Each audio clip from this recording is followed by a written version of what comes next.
उजनी धरणामध्ये दौंडवरून येणारी आवक घटली असली तरीही उजनी धरणातून भीमा नदी पात्रात विसर्ग हा वाढवला आहे.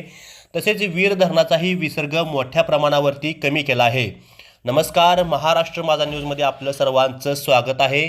भीमा नदीला पूरपरिस्थिती अजूनही कायम असली तरी उजनीची आजची आकडेवारी एक महत्त्वाचा बदल दाखवत आहे. उजनी धरणातील पाण्याची आवक कमी झाली आहे. मात्र उजनी धरणातील पूर नियंत्रणासाठी धरणातून विसर्ग हा वाढवण्यात आला आहे. 2 ऑगस्ट रोजी सकाळी 6 वाजेपर्यंतच्या अधिकृत आकडेवारीनुसार दौंड बंधाऱ्यावरून उजनी धरणात 59,971 क्युसेक पाण्याची आवक सुरू आहे.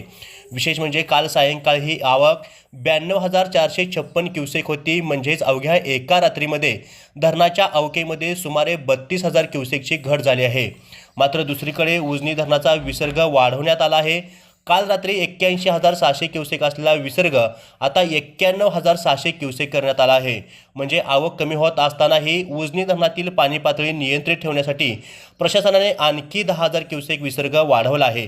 दरम्यान वीर धरणातूनही कालच्या तुलनेत विसर्ग मोठ्या प्रमाणावरती कमी करण्यात आला आहे. त्यामुळे नीरा नदीतील परिस्थिती काही प्रमाणात दिलासा मिळण्याची शक्यता आहे. मात्र उजनी धरणातून सुरू असलेला विसर्ग मोठ्या प्रमाणावर असल्यामुळे भीमा नदी ही दुथडी भरून वाहत आहे. त्यामुळे नदीकाठच्या नागरिकांनी सतर्क राहावे, नदीपात्रात जाणे टाळावे आणि प्रशासनाच्या सूचनांचे काटेकोरपणे पालन करावे. उजनी, वीर आणि राज्यातील प्रमुख धरणांच्या प्रत्येक ताज्या आणि विश्वासार्ह अपडेटसाठी पाहत रहा महाराष्ट्र माझा न्यूज.